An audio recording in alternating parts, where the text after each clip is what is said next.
अस्सलामुअलैकुम नाजरीन, आप देख रहे हैं डेली रास्ता। मैं हूं आपकी होस्ट फजर चौधरी। आइए नजर डालते हैं अब तक की हेडलाइंस पर।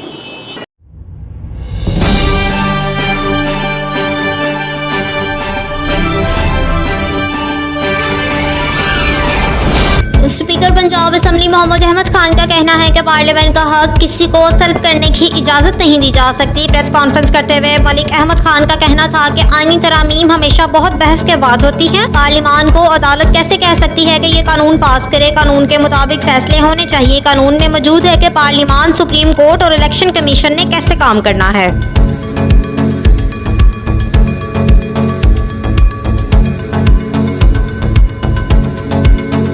सुप्रीम कोर्ट ने NA-57 फैसलाबाद में वोटों की दोबारा गिनती नजरसानी केस फैसला सुनाने वाले 2 रुकनी बेंच को वापस भेज दिया। सुप्रीम कोर्ट में लीगी रहनुमा अली गौहर बलोच की नजरसानी दरख्वास्त पर समाअत चीफ जस्टिस काजी फायज ईसा की सरबराही में सुप्रीम कोर्ट का 3 रुकनी बेंच ने की। चीफ जस्टिस ने इस्तफसार किया कि ये नजरसानी 2 रुकनी बेंच के फैसले के खिलाफ है। वकील दरख्वास्त गुजार शहजाद शौकत का कहना था कि जी मरकजी मुकदमा 2 रुकनी बेंच ने सुना था। अदालत ने मुकदमा जस्टिस अमीनुल दीन और जस्टिस नईम अफगान पर मुश्तमिल बेंच को भिजवा दिया।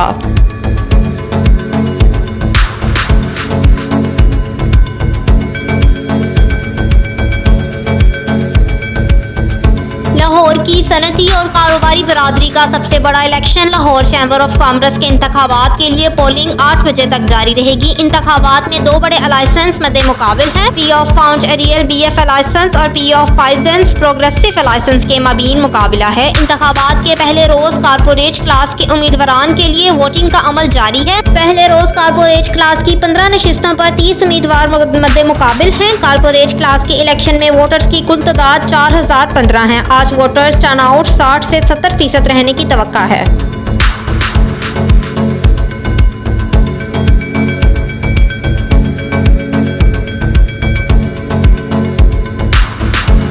सुप्रीम कोर्ट ने मखसूस नशिस्तों के केस में तफसीली फैसला जारी कर दिया। 70 सफ़हात पर मुश्तमिल फैसला जस्टिस मंसूर अली शाह ने तहरीर किया। पेशावर हाई कोर्ट का फैसला लादम करार दे दिया गया। इलेक्शन कमीशन का 1 मार्च का फैसला आइन से मुतसादिम करार। इलेक्शन कमीशन के 1 मार्च के फैसले की कोई कानूनी हैसियत नहीं, फैसला किया गया। जस्टिस अमीनुल दीन, जस्टिस नईम के इख्तलाफी नोट को परेशान कुन करार दे दिया गया। 2 जजिस राय तैयार देते हुए हदूद से तजावुज कर गए। जस्टिस अमीनुल दीन, जस्टिस नईम ने फैसले को आइन से मुतसादिम करार दिया। 2 जजों ने 80 कामयाब उम्मीदवारों को वार्निंग दी।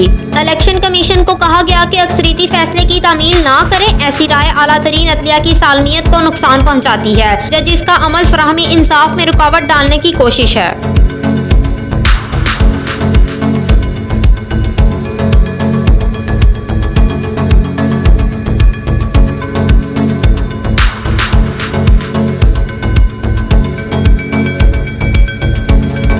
लेफ्टिनेंट जनरल मोहम्मद आसिम मलिक को ISI का नया सरबराह तैनात कर दिया गया। लेफ्टिनेंट जनरल आसिम मलिक इस वक्त GHQ में एडजॉइंट जनरल के फराइज सर अंजाम दे रहे हैं और वो 30 सितंबर को अपनी नई जिम्मेदारी संभालेंगे। लेफ्टिनेंट जनरल आसिम मलिक इससे पहले बलोचिस्तान में इन्फेंट्री डिवीजन और वजीरिस्तान में इन्फेंट्री ब्रिगेड कमांडर रह चुके हैं।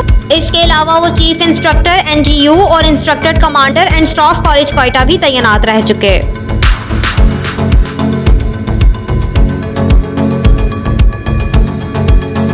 इंटरबैंक में डॉलर की कदर में कमी का तसलसल आज भी बरकरार है। डॉलर मजीद 10 पैसे सस्ता हो गया। डॉलर की नई कीमत 270 रुपए 74 पैसे मुकर्रर कर दी गई, जबकि गुज़श्ता कारोबारी हफ्ते में डॉलर 270 रुपए 84 पैसे था।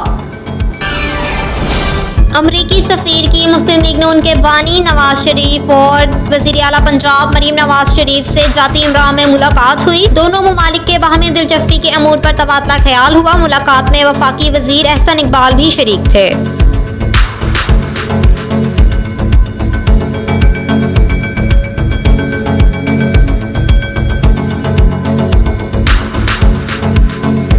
भारत में the legend of Maula Jatt की रिलीज फिल्म की मुखालफत की गई। इंतहा पसंद तंजीम नूर-ए-नमान सेना मुखालफत में पेश हुए। राज ठाकरे की भारतीय सिनेमा घरों को धमकी, कहा कि पाकिस्तानी फिल्म रिलीज नहीं होने देंगे।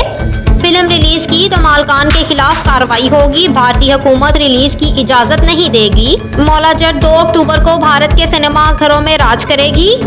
ये 1969 की क्लासिक फिल्म मौला जट का रीमेक है।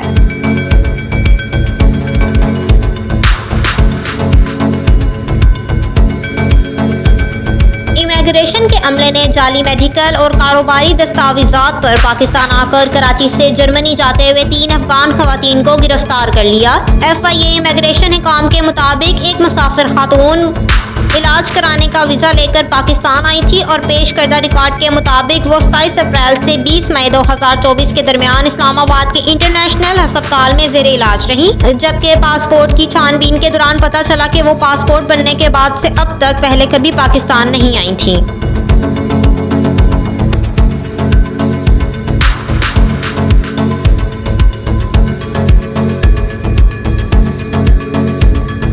लेबनान में हिज़्बुल्लाह के ज़ेरे इस्तेमाल पेजर्स और वॉकी टॉकीज़ में धमाकों के बाद ईरान में पासदारान इनकलाब ने तमाम अरकान के मवासलाती आलात के इस्तेमाल पर पाबंदी लगा दी। खबर एजेंसी के मुताबिक तमाम आलात का मुआयना किया जा रहा है, जबकि जौहरी और मिसाइल साइट्स पर भी सिक्योरिटी बढ़ा दी गई। ईरानी सिक्योरिटी एहलकार के मुताबिक ईरान को इसराइली एजेंटों के दरानंदाजी पर भी तशवीश है, जबकि हमलों से बचने के लिए पासदारान इनकलाब गार्ड्स के एहलकारों की मुकम्मल छानबीन की जा रही है। रिपोर्ट के मुताबिक हिज़्बुल्लाह की फटने वाली डिवाइसेस भी जायज़ों के लिए तेहरान में ईरानी माहिरीन को भेजी गई।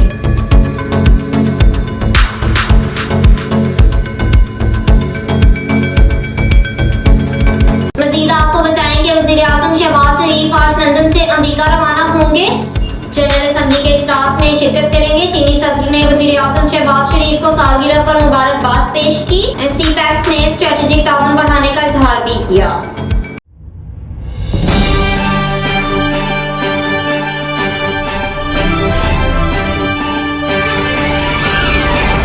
हेडलाइंस आपने जानी, अब तक के लिए इतना ही। मज़ीद तफसीलात के लिए विजिट कीजिए हमारी वेबसाइट www.dailyraasta.com। देखते रहिए रास्ता, पढ़ते रहिए रास्ता।